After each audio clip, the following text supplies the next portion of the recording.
Hello and welcome to Sunday.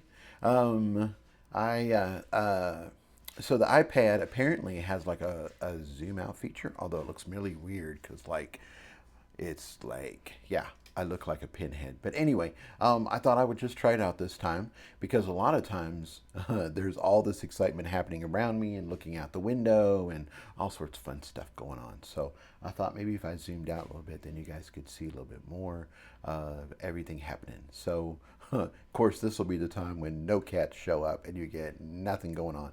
But anyway, that's life. That's cats for you. Okay. Um, so let me see. So I'm going to read just a little bit of chapter 9 to lead us into chapter 10, and then we are going to be good to go. Okay. Um, I needed to get moving, though, before I spent too much time thinking how impossible it was. Before I lost my nerve, I crouched slightly and launched myself into the air. To my utter surprise, I almost made it. Wow, I had that kind of power now?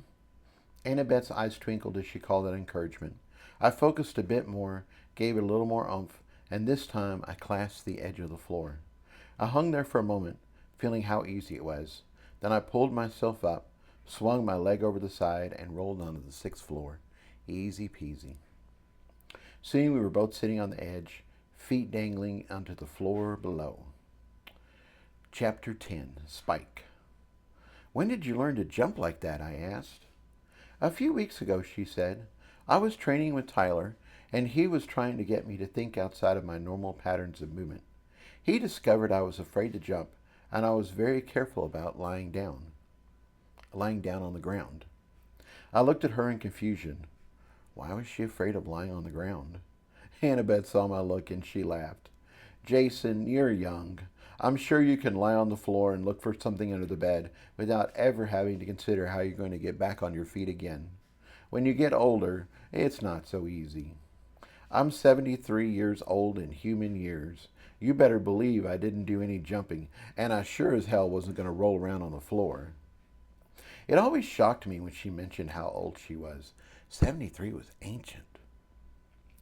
Of course, I move a lot better now, and Tyler started working on my mindset. He made a platform out of sand that was only 4 feet high and told me to climb up on it. That would have been impossible for the old me, so I was so surprised when I just jumped, threw my leg over the side, and made it up there. I know logically that doesn't seem like a big deal, but emotionally it was huge. Her eyes shone with excitement. After that, I loved jumping, and Tyler helped me along by raising the platform a few inches every time. Now I can reach almost 14 feet high if I have a solid wall to kick off of. She looked so proud of herself, I just wanted to hug her, but she was covered in cherry-flavored blood, so I gave her a high five instead. Then I discreetly wiped my hand on the floor to get rid of any nasty stuff I picked up from her. I'll clean up once this is over, Annabeth promised. I thought I'd been slick, but she'd seen what I'd done. It doesn't seem worth it at the moment. We still have a lot more monsters to vanquish. Vanquish. I like that word. We weren't killing anything. We were vanquishing them. That felt much better. Speaking of that, what did you like about your fight, and how do you think you can do better? I asked. The fight itself went very well, Annabeth said thoughtfully. I thought I'd hit a lot more with the shillelagh than what I did. I really just need to keep I really just used it to keep the rat at a distance, and it was my knife that did all the damage. Now I know how to beat them. I'll be using my knife a lot more. My only problem is my knife isn't as sharp as what I'd like. The rat's skin was tough, and I had to punch hard to get through it. Do you have a charm you're using as a template? I asked. Annabeth nodded, took it off her charm bracelet, and handed it over. The charm was in the shape of a tiny silver dagger, but that was just the protective coating. The real charm was the glass dagger inside it. Annabeth had clearly formed it herself, as it was saturated with her lovely pink magic. She had also obviously used a real dagger for a model, as the dagger was perfectly proportioned and had lots of detail. The problem was its tiny scale, and that it was formed from blown glass. Glass itself can form a very sharp edge, but only if it's broken. If it flows into that shape, it usually stays more rounded. This wasn't a problem with normal runes or the shillelagh, but the dagger needed some work. Do you mind if I try to sharpen it a bit? I asked. I can still use your magic as my own, so I should be able to modify your charm without breaking it. It seemed like forever ago, but she'd sworn to give me full access to her magic for the purpose of making a magic matrix for her. We hadn't known how long it would take, so we'd set a time limit of 3 months. I could still feel her magic like my own, so we must still be inside that date range, even if only barely. I was hoping you'd suggest that, Annabeth said. Sharpen away. I held the charm in my hand as I zoomed in for a closer look. At first, I used her magic to make all the changes. The knife was sharp, but nowhere near razor sharp, so I took the rounded edges and gently reformed them into a much thinner line. The glass was already magically saturated and easy to please, but there was a delay when working with her power. It sort of felt like when the lip syncing was off in a video. I asked the magic to do something, and a moment later it happened, but it never seemed to happen exactly the way I wanted, especially at this microscopic level. I zoomed in again and sharpened the knife even more. It was now razor sharp, but Annabeth was going to be using it for a template for a much larger knife. Even razor sharp wasn't going to cut it. I had an internal chuckle. Puns are so fun. You sure are one sharp cookie. My analytical side joined in the fun. Yep, I replied, it's always fun living on the edge. The edge of glory, he quipped back, and suddenly we were both singing Lady Gaga, I'm on the edge, the edge, the edge, the edge, the edge, the edge, the edge. I'm on the edge with you. We both high-fived, bumped hips, and then took it back, way back. Oh my God, I have too much fun sometimes. Now, back to business. I zoomed in again, and at this microscopic level, Annabeth's magic just couldn't hang with me. I didn't want to ruin her charm, so I added just the tiniest bit of my own power. This time I sharpened it to the finest edge the glass could handle. If I wanted it to be sharper, I'd have to transform it into something else. If this was my own charm, I'd have kept pushing it, but for Annabeth this was probably more than enough. I wasn't sure her magic could see this small anyway, so going smaller would probably just be wasted time. I did spend some extra time on the tip. This was a stabbing style dagger, so the tip was the most important. I zoomed back out again and handed back her charm. She put it on her bracelet and then summoned her dagger. You're amazing, she said as she examined her weapon closely. I don't know how you do it, but I can hear the changes. Somehow it sounds sharper. I can't wait to fight with it again. I think this is going to make a big difference. She was going to suck the magic back again, but I stopped her. I examined her summoned dagger, and it was a lot sharper, and it had a nice point, but it lost its really fine edge because of scale. Can I try something? I asked her. Of course, she replied. I think that using a template for your weapon is certainly superior to trying to freeform it, but I also think you can go beyond the template and tweak the weapon slightly when you summon it. Just as a test, I'm going to sharpen your summoned blade even more. See if you can feel what I'm doing. Annabeth nodded to show she understood, and I went to work. Using her own magic, I tweaked the edges and the point slightly. Annabeth said she felt the change, but to her it was really small. She unsummoned her dagger and then summoned it again. Parts of it were better, parts of it were actually worse. We did that 3 more times, and then I felt my connection to Annabeth's magic fade away. What happened? She asked, puzzled. I think your swear from the park just ended, I said. I know we were coming up to 3 months. We were sitting on the bench in the early afternoon, so I guess it's about that time. Do you want me to swear again? Annabeth asked. You having access to my magic has been a big help so far. I really think that one of the advantages we have in this tournament is our trust in each other. I've been thinking that already, and I think I've been thinking about that already, and I think it would be a good idea, I said. I want to swear to you too. That way, if either one of us gets injured or needs help, the other person can use their own magic to help them. We're both healers, after all. We talked about it a bit more, as swearing on our magic was a big deal, but the logic was sound, and I trusted Annabeth completely. The potential advantages outweighed the risk. We got our wording set, and Annabeth went first. I, Annabeth Mance, swear on my magic to grant full access to Jason Cole for the purpose of healing and magical support. He can see and use my magic like his magic, my body like his body, and my aura like his aura. My, my power and my aura will assist him in every way possible in whatever endeavor we are up to. So long as he does no harm to me, he will have this ability for 3 months, starting now. Her body and magic sprang back into focus for me. Last time, I hadn't sworn to her, so I was excited to find out how she could help me. She had a whole different skill set after all. Maybe she could sing my magic in a whole new direction from what I was used to. This tournament was pushing our abilities, and I felt excited. Anything was possible. I, Jason Cole, swear on my magic to grant full access to Annabeth Mance for the purpose of healing and magical support. She can see and use my magic like her magic, my body like her body, my aura like her aura. My power and my aura will assist her in every way possible in whatever endeavor we are up to. So long as she does no harm to me, she will have this ability for 3 months, starting now. Oh! Annabeth looked me over with her new sight. Wow! Your magic looks so pretty. I laughed, but it made me feel good. It really is the color of sapphires and emeralds, and there's so much of it, and it sparkles. Well, I am gay after all, I teased her. We just naturally sparkle in the spotlight.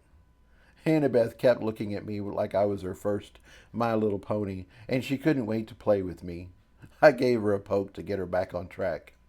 We were working on your dagger, remember? Oh, right, she said, summoning her weapon again. I got back to sharpening her blade and helping her feel the difference. I noticed that I could use her magic a lot better than before. Maybe it's because we'd sworn to each other now. Maybe there was some sort of feedback loop happening. Regardless, we did that at least 10 more times before Annabeth was consistently getting it the way we wanted. I can't see things like you do, Annabeth said. So for me, it's more like I have the intention of sharpness. I'm going beyond using my template. I'm using the intention for the weapon in the first place. She looked down into the floor below, and a demon rat was sniffing at the edge of the hole in the wall. I know we haven't talked about your fight yet, but I'm ready to try this out. Wish me luck. You don't need luck, I replied, but I'll wish it for you anyway. Annabeth hopped off the floor and dropped to the ground below. For a moment, she looked like a character out of Final Fantasy as she summoned her weapons and charged the rat. This time, her fight went much better. She used her zoom speed to circle the monster and stab it everywhere she could. Her knife was clearly a lot sharper as it sunk into the demon like she was stabbing warm butter. It still took a few minutes, but finally the rat keeled over and Annabeth vanquished it with a flourish. She jumped up through the opening and sat down beside me again as the rat disappeared with a pop. 3 down, 7 more to go, she said cheerfully. As long as we can fight the rats one at a time, I don't think they're going to be a problem. Now, tell me about your fight. And that is what I did. When I finished, she looked at me thoughtfully. It sounds like you've already made changes to your abilities. Are you going to stick with that or come up with something else? I'd like to come up with some sort of piercing weapon like you have, I replied, but I'm not sure what to do. My creations are limited to about 3 inches, so making a knife won't work. I'd have a wonderful handle, but not much else. Why don't you make claws like the rats have? Annabeth suggested. I thought about it, then shook my head. I'm sure I could make some sharp claws, but I'd have to keep switching from punching to slashing. I'd lose my stopping power, and right now that's what's keeping the rats away from me. Punching is both my best offense and best defense. What I need is something like brass knuckles with spikes, I said thoughtfully. I slipped into problem-solving mode and imagined what I needed in my head. Brass knuckles had a gripping part that secured itself against the meaty part of the hand. Then they flowed around the fingers and formed a solid striking surface. Except now I needed them to have spikes. That isn't going to work, my analytical side spoke up. Brass knuckles get their power from the extra weight in your hand, as well as how hard their surface is. You don't want extra weight, as it's going to throw off your punching. Plus, it's going to be really hard to relax and keep your speed up if you're holding something. True, I replied. So let's switch to something like Wolverine's claws. I imagined hooked, shiny blades coming out between my knuckles. They looked badass, but I already knew they weren't what I was looking for. Wolverine normally slashes with his claws instead of punches, my analytical side noted, so I switched them from claws to spikes. I think you're getting there, but I just thought of something else, he said. If your first point of contact is 2 inches beyond where you normally hit, it's going to really throw your timing off. Spikes were the right idea, as they added puncture power to my blows. What I really needed was for them to work the same way as my force runes did with the hexes. They didn't trigger until I did the tense on contact part of my punch. Then they ramped up the same speed as my regular muscles. What I needed were spikes that started inside my hand. Then as I started my tense on contact part of my punch, they would shoot out of my hand and into whatever I was punching. When I relaxed and withdrew my punch, they'd spring back into my hand again. I visualized that in slow motion and looked at my analytical side for his thoughts. That would work, but they would have to be very quick, he noted. You already punch faster than most people can see. For them to expand and retract at the point of contact, they will need to be almost bullet fast. I could base them off my surfer dudes, I replied. They are the fastest as well as the most detailed creations I have. True, my analytical side said thoughtfully, but they are made up of tiny cubes, like sugar. You could spike a rat's blood sugar with your cubes, but they won't hold together long enough to actually punch a hole in it. Then I'll make my cubes interlock like Lego, I replied. Additionally, I'll make it so the cubes are staggered and don't line up with their neighbors. That way there aren't any obvious fault lines. I punched in the air a few more times, looking for problems. I think that just might work, my analytical side said hopefully. Put it together and let's see how it performs in real life. The wonderful thing about making imaginary creations is I could make just about anything, and I could make them quickly.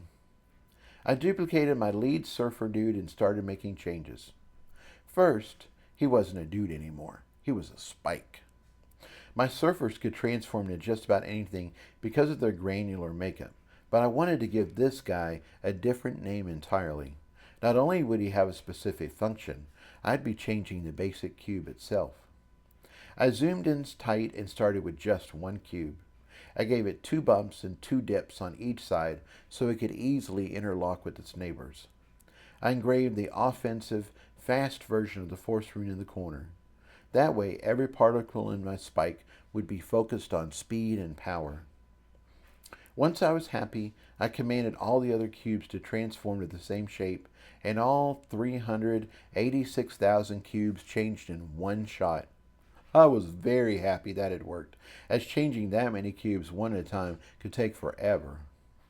After that, I just needed to finalize the actual shape of the spike itself.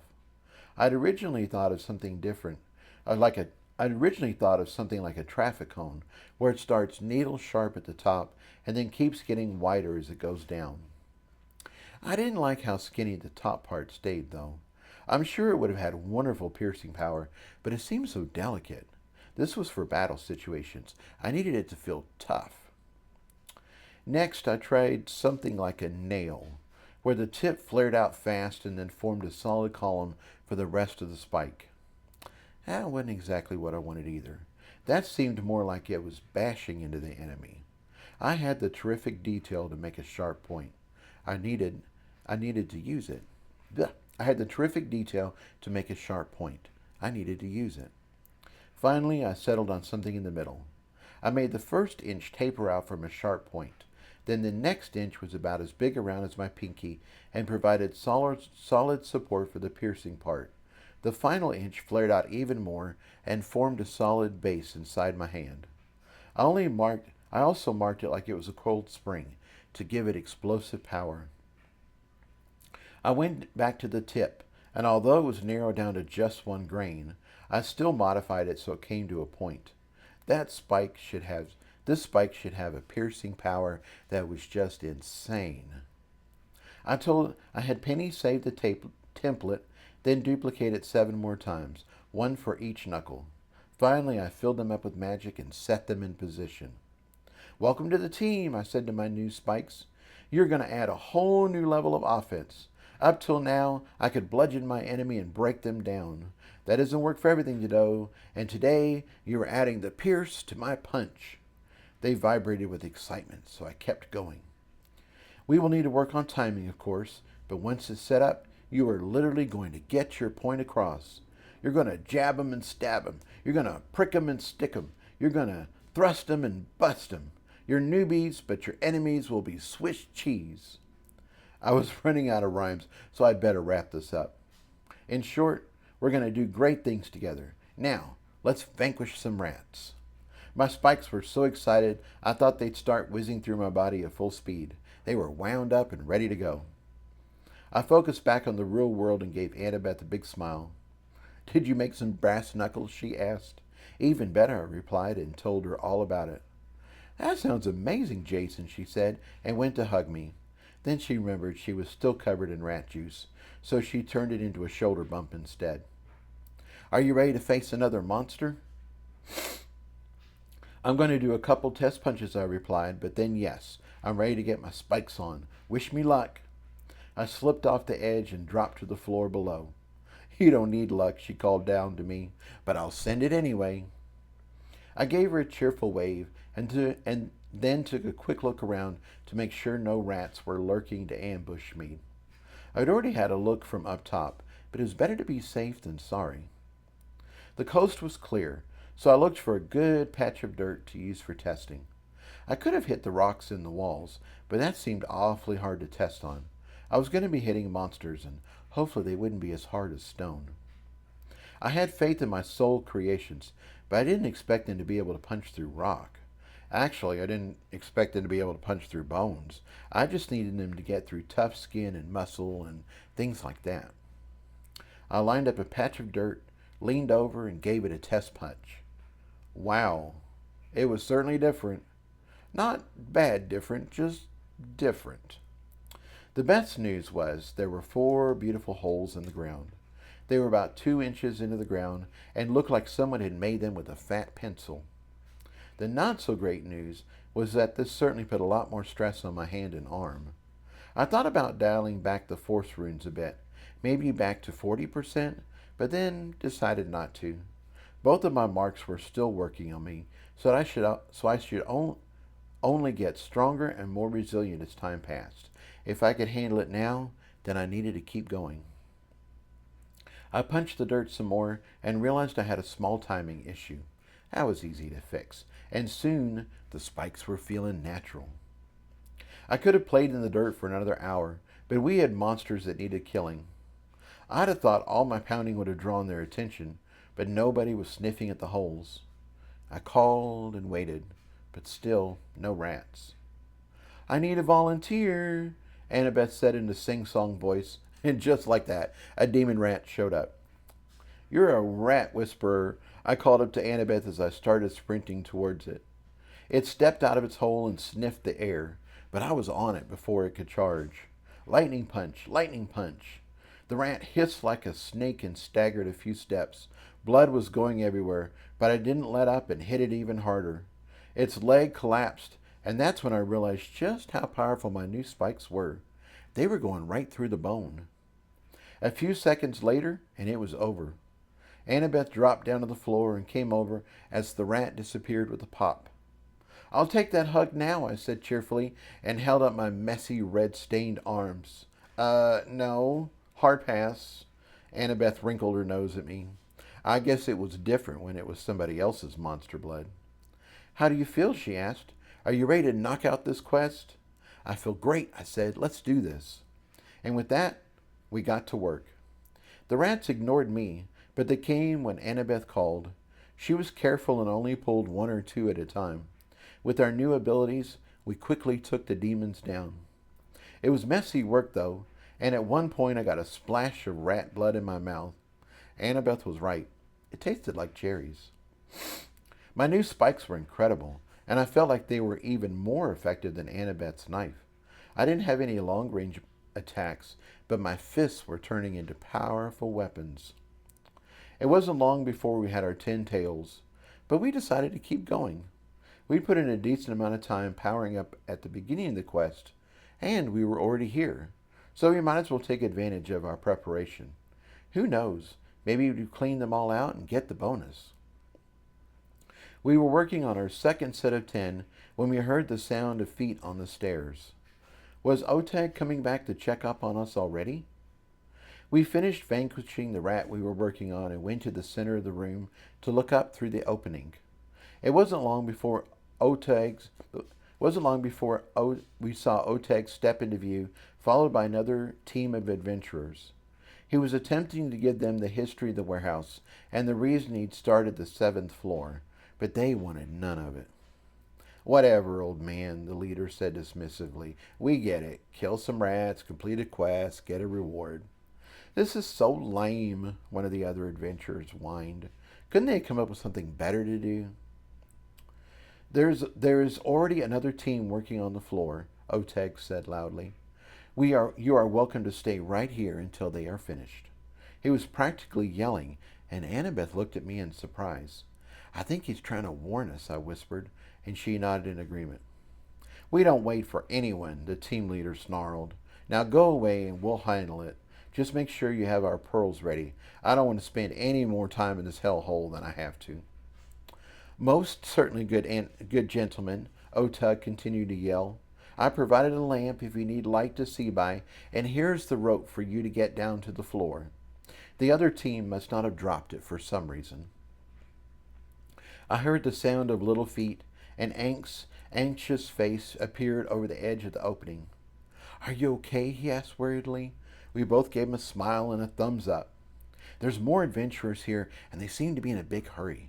Maybe you should come up with us and let them have a turn. He was speaking as fast as possible, and I got the sense he was trying to come up with a good excuse to get us out of there. I'll get the rope, he said, just as a hand reached down and grabbed him by the hair. Don't hurt the boy, Otug yelled as the hand lifted the boy into the air. I heard the sounds of Otug getting punched, as Ank screamed and clung to the hand holding him up. Trying to warn them, huh? The man who could only be the leader of the team sneered. Then he threw Ank back toward the stairs, and I heard the sounds of a body hitting the wall. A look of pure rage came over Annabeth's normal happy features. I felt its echo in my own soul. These bastards were going to pay. For the last time, get out of there. Or get out of here, the leader commanded, and I heard the sounds of retreating footsteps. Hopefully Otug and Ank were okay. The other team came over to the edge and looked down at us. There were 5 of them, all guys, and all wearing matching outfits. They had their team name on the front, Fists of the Desert. I glanced at the info over their heads and saw they followed the path of the withering cactus, whatever that was. You two look rough, one of the fists chuckled maliciously, and you're already down to 2 members. That's pathetic, just pathetic. I would have expected better, even from a rat team. The lead fist seemed relaxed and enjoying himself. After all, rats should know how to fight other rats, right? He laughed, and his team laughed with him. At least you've done some of the work for us. He looked around at all the rat tails on the floor. Now why don't you put your pearls, charms, and whatever else you have on the floor in front of you? If you make it easy on us, we might just let you stay in this game a while longer. Or we might not, one of the other adventurers quipped. Be quiet, their leader snapped. They might be stupid enough to do it. Nah, they don't have anything to give us, the first guy said. Look at them. They're the house team. The whole team seemed to pause and really look at us. Then the leader swore. It's just our damn luck to run across a shitty team like this. You're right. They won't have anything, and those rat tails are cheap. Well, we're here now. Let's get our points and move on. The team murmured in agreement, and one of them threw down the rope.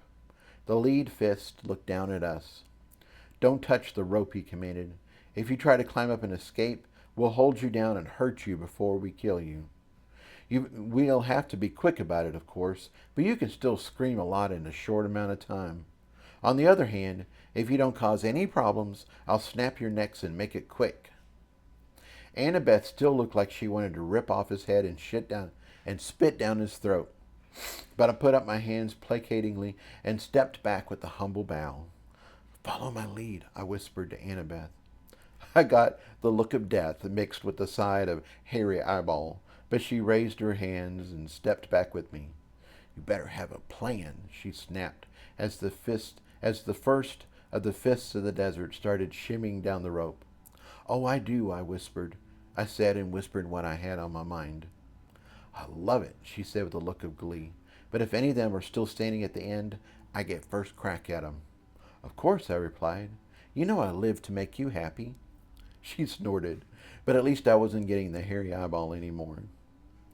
I sent 2 of my surfer dudes over to the light switch button on the wall on the 6th floor and 2 more up to the 5th. They arrived in plenty of time, as the team seemed to be taking forever to get down the rope. With their matching outfits and logoed names, I'd figured they were a mid-level team. They didn't move like one, though. I'd have thought they'd have just jumped into the opening like we had. Regardless, I sent 2 dudes over to the end of the rope, both to keep it steady for them, as well as to be ready for the plan. Overall, all 5 members were on the 7th.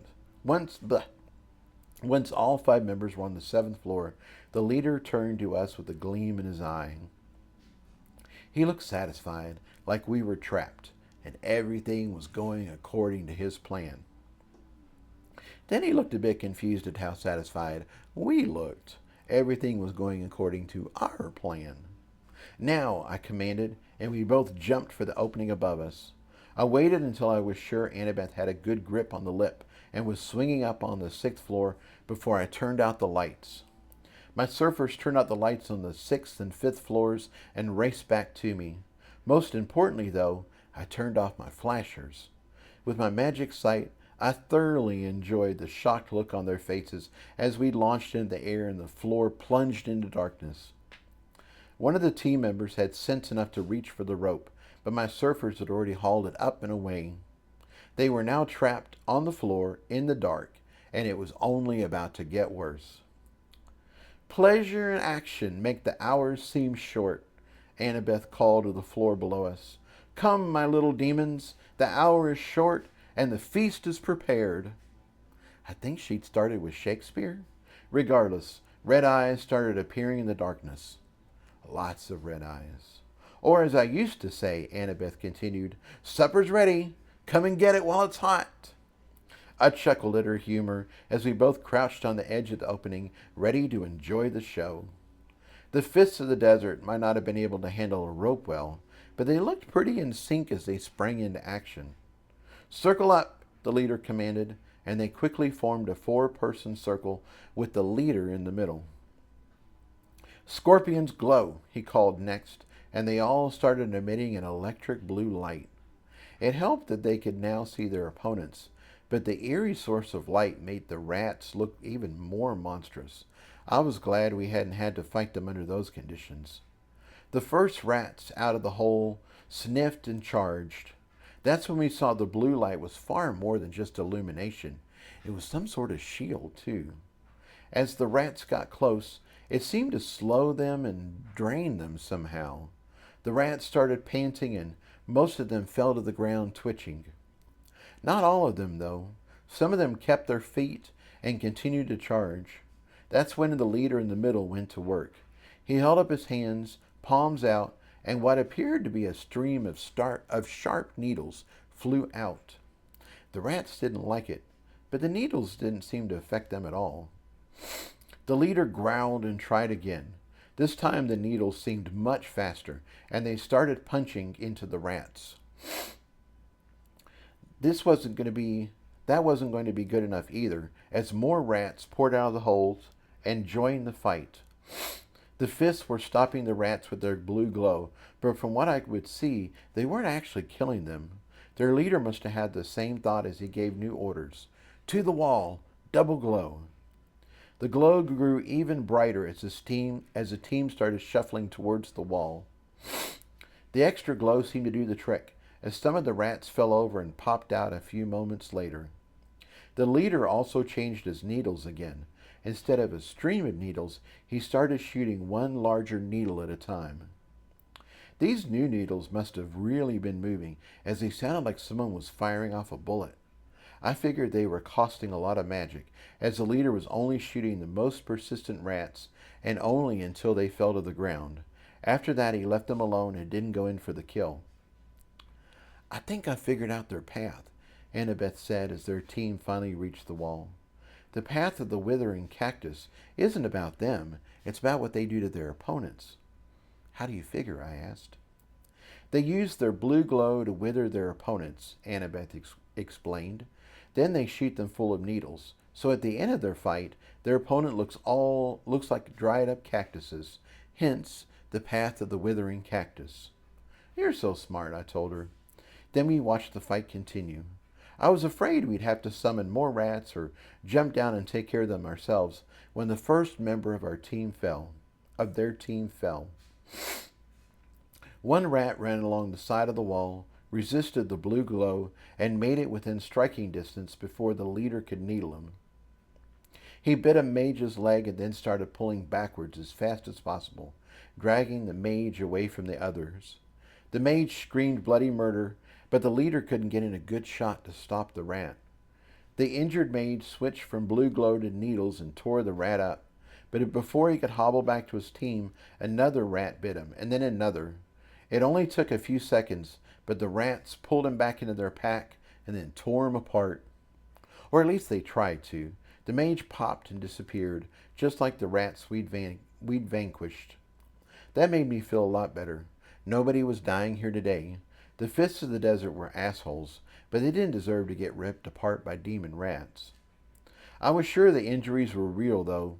It looked like his leg was broken, and I knew I'd seen real blood. He would recover, though. I was sure the tournament had healers standing by. The leader changed tactics and started focusing on heavy injury shots. I think the blue glow was supposed to wear the rats down and kill them on its own, but it wasn't working fast enough. Now the leader was attempting to pile up the bodies on one side of them to form a wall. I thought that was crazy. The rats tunneled through rocks. A few rat bodies weren't going to stop them. To my complete surprise, it worked. The rats couldn't see the enemy, so they just kept circling around until they could. A smarter enemy would have quickly taken the wall down, but the rats weren't smart. They were sight attackers only. Once one side was built up, the leader started on the other. The guy was a complete jerk, but he wasn't a bad leader. He was keeping most of his team alive and coming up with a winning strategy on the fly. After seeing them go down the rope, I was wondering how they could be a mid-tier team, but seeing them fight, it now made sense. I was also seeing a path in action, and I had to admit, I was impressed. Their glow and their needles were unique and seemed to go well together. If they would have stuck with traditional weapons, they would never come up with this. Well, the needles weren't all that original, but the blue withering glow was. Now that the rats were only coming in from the front, I expected the team to hold their ground and gradually wear the rats down. Somehow, it seemed like they were doing worse. Annabeth felt the same way, and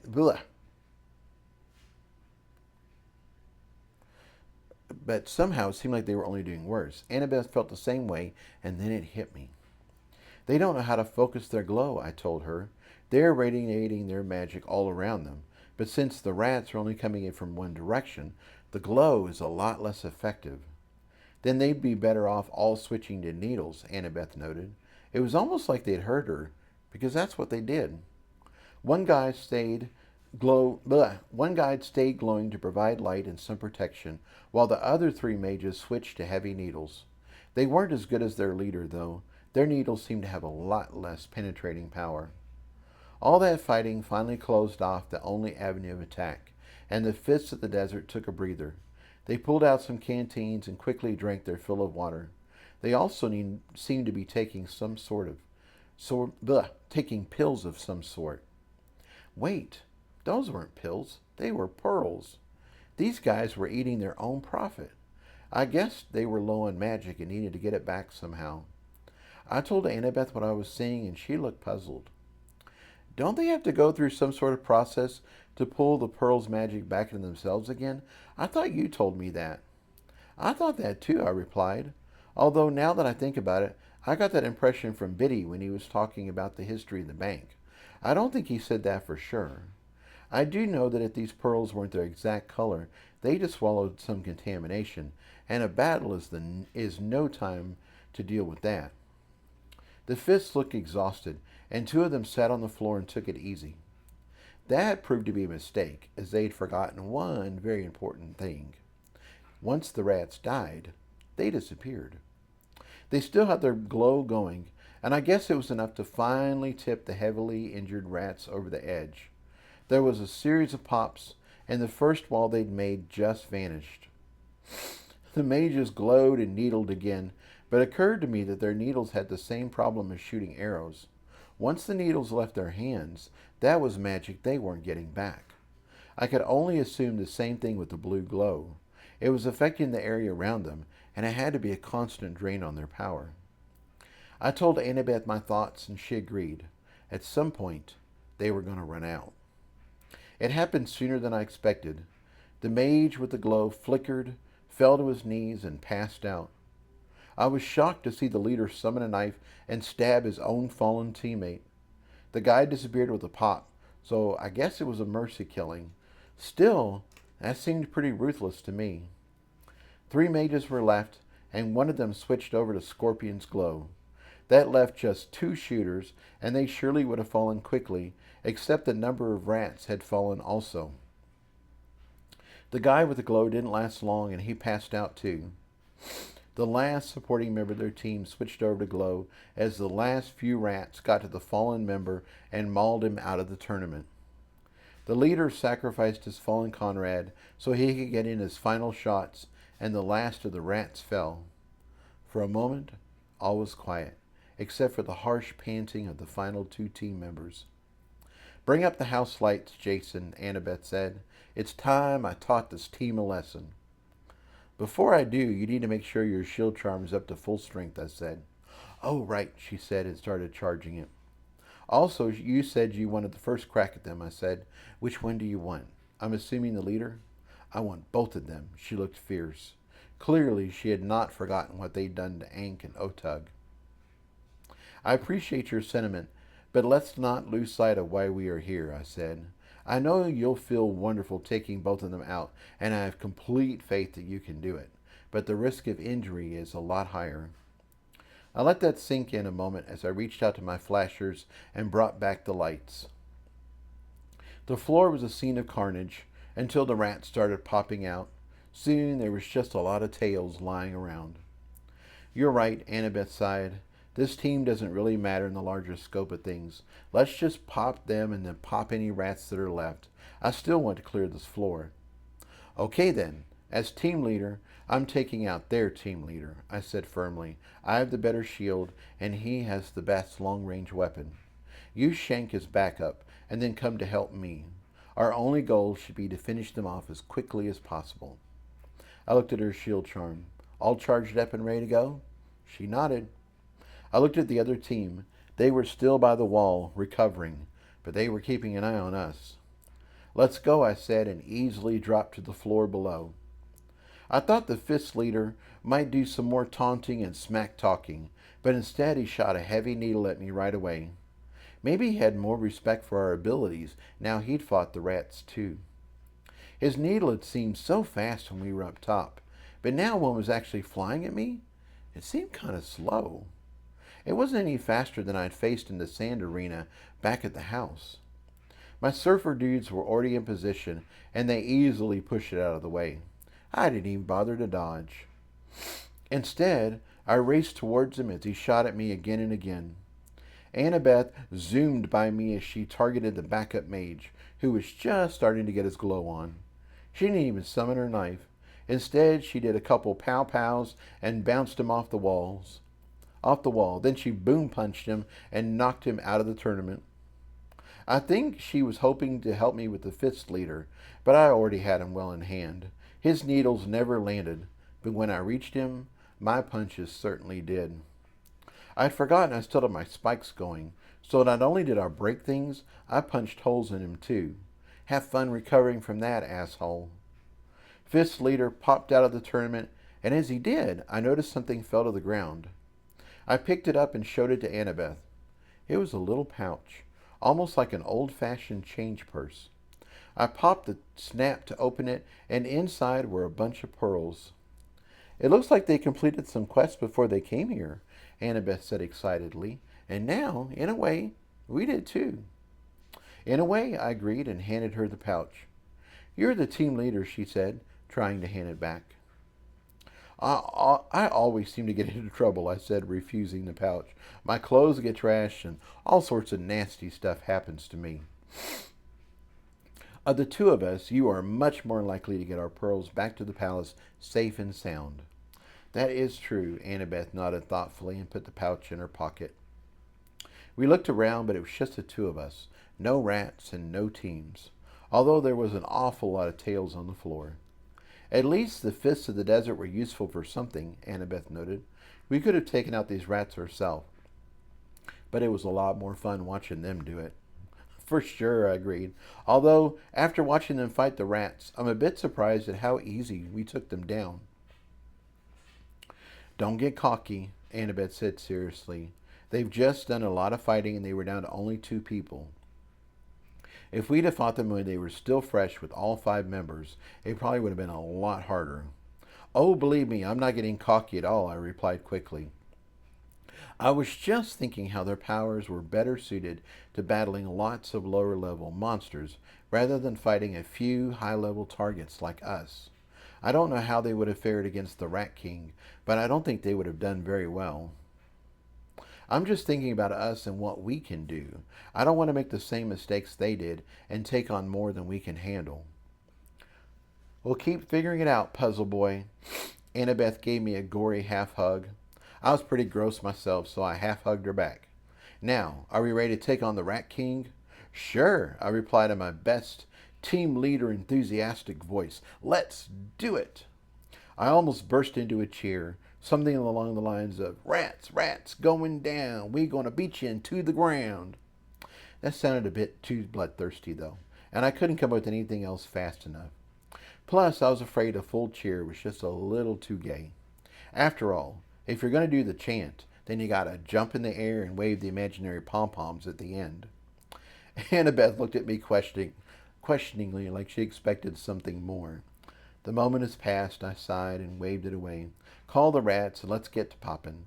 We have tails that need collecting. Annabeth got on her game face, started calling, and 5 regular rats showed up to play. I thought that might be a lot to handle at once, but both of us had plenty of energy to burn, and we tore through them almost as fast as they appeared.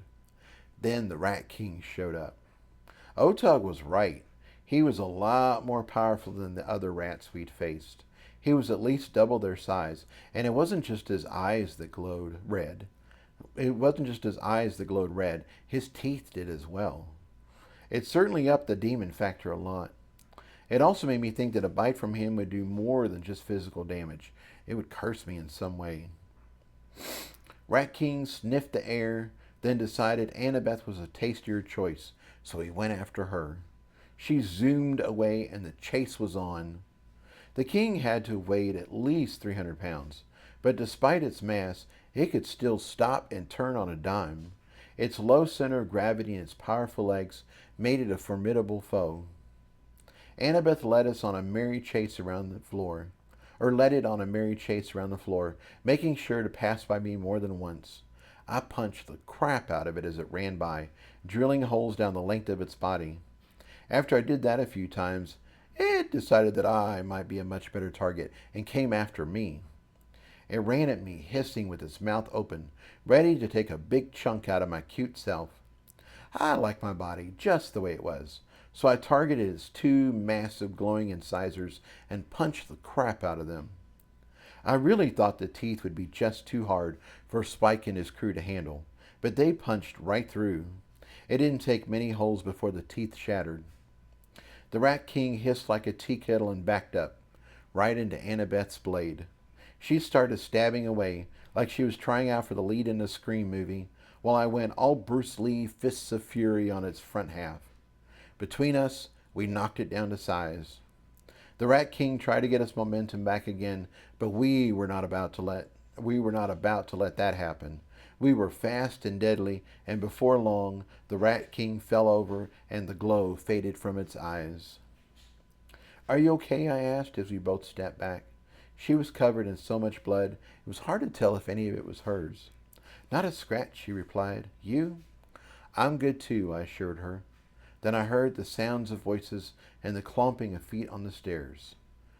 We were about to have more visitors.